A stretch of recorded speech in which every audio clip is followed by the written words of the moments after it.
suis très heureux d'être sur le mensuel. Je suis sur le mensuel. Je suis sur le mensuel. Je suis sur le mensuel? Ah, je suis sur le mensuel.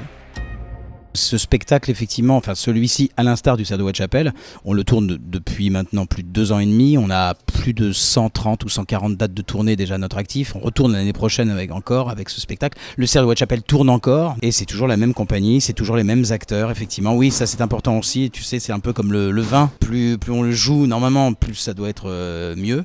J'espère. Ce genre de spectacle, en plus, ça fidélise vachement, je trouve. Parce que les gens, ils sont habitués à retrouver les personnages que sont Bram Stoker, Conan Doyle, Shaw. On est très heureux de retrouver tous ces gens qui nous attendent. Et nous, on les attend. Voilà, il y a un véritable échange. C'est un rendez-vous qui met du temps à se faire, parce que comme on a beaucoup de dates, forcément, avant de se retrouver, c'est hyper important. Mais justement, il y a ce désir, cette attente comme ça qui nous stimule, et donc du coup, on a envie de faire plaisir à ce public. Ouais. C'est Madame Miller. Quel est le problème de cette dame? Elle prétend que sa mère a disparu. Mais vous n'êtes pas policier? Je suis romancier. Arthur Conan Doyle. Quand l'avez-vous vu la dernière fois? C'est que je n'ai jamais vu Madame Miller, et personne ne se souvient d'elle. Il s'agit réellement d'un crime qui aurait intérêt à s'en prendre à elle. Oh, bien vous l'avez dit vous-même. C'est un peu du feuilletonnant, sauf qu'effectivement, à chaque fin de feuilleton, enfin à chaque fin, il y a une vraie fin. Voilà, exactement. L'avantage, c'est de retrouver une partie des personnages de ces histoires-là, avec de nouveaux personnages également. La gageure pour Julien Lefebvre, c'est de créer des atmosphères, des histoires très différentes, mais tout en gardant le style, la patte. Je ne me rendais pas à quel point on pouvait aussi fidéliser par ça, en fait. Parce qu'il y a ça, il y a cette attente où les gens se disent... on ne crée pas de frustration, parce que du coup, les gens qui disent... Ah bah tiens, on n'a pas vu le Cercle de Whitechapel, ah ça donne envie de le voir, ils sont pas en train de dire ah mince on l'a pas vu, tu vois. Mais on rêve, et j'espère qu'on y arrivera de faire la trilogie. L'idée du triptyque, ouais, il est plaisant, et d'ailleurs Julien Lefebvre, il a plein d'autres projets. C'est la troupe de ma mère. Vous voyez, c'est une preuve. Il y avait ça aussi. Oui, c'était mon coup de papier. Il était planté dans le ventre de Lucas, et il est mort. Personne n'a traversé le wagon-restaurant. Je ne vois toujours pas ce que ça change. Monsieur Doyle nous dit poliment que nous faisons tous partie des suspects, ma chère. Dans l'idée de Julien, au départ, il rêvait, il fantasmait le triptyque. Mais nous, en tant que producteurs, puisque nous sommes les producteurs du spectacle également, on ne lui a pas mis la pression. C'est-à-dire qu'en fait, il prend son temps, et quand il est prêt, voilà, c'est lui qui est maître du temps, pour le coup. On se fait confiance, et du coup, il y a une vraie interaction, et c'est vrai que la gageure pour lui, encore une fois, c'était vraiment de ne pas tomber dans une redite. Donc il fallait que la forme et le fond soient différents. D'abord, on rapporte les faits dans le Cercle de Whitechapel, voilà, il y a une autre interaction. Là, on est presque dans une sorte de huis clos, mais à demi huis clos, mais où là, on vit les faits pratiquement en live. Et dans l'heure des assassins, ce sera encore une autre, voilà, et là on sera même carrément en live dans l'heure des assassins, puisque on sera vraiment en temps réel. C'est-à-dire qu'en fait, il n'y a pas d'acte dans l'heure des assassins. Ça se joue d'une seule traite.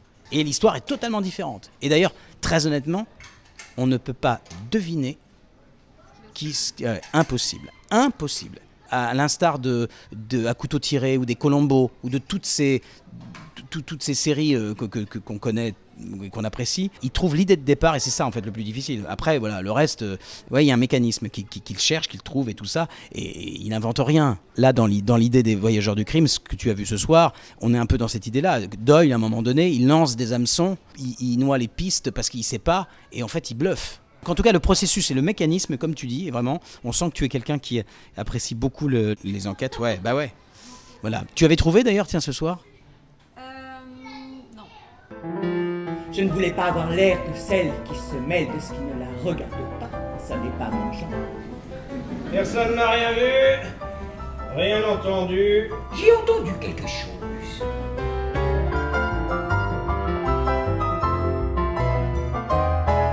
Réunissez tout le monde ici. Vous avez découvert la vérité? Non, j'en ai découvert plusieurs.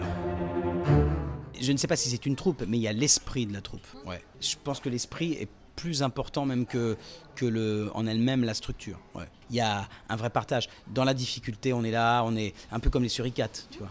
Et c'est ce qui fait que je pense qu'on continue à bien fonctionner auprès du public, et les gens doivent le ressentir. Enfin, j'imagine. Comme on n'a pas des moyens de dingue, Nous sommes une petite production, donc du coup on se dit si jamais ça part en cacahuète, on va perdre du temps plus que d'argent.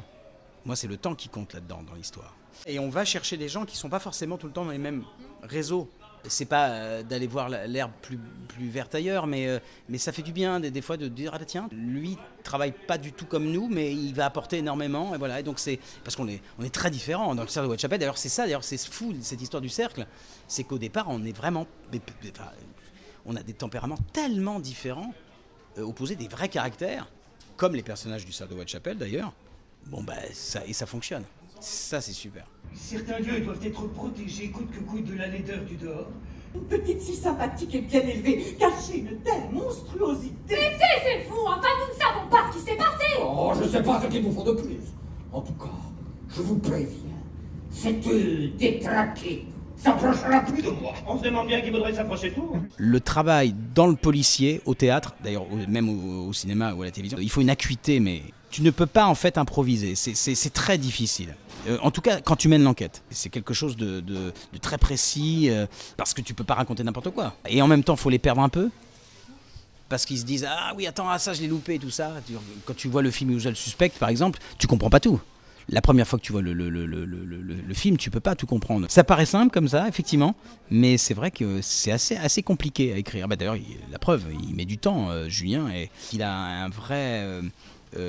vrai processus d'écriture à la fois mécanique, mais derrière, après, il faut plus qu'on le voit, ça.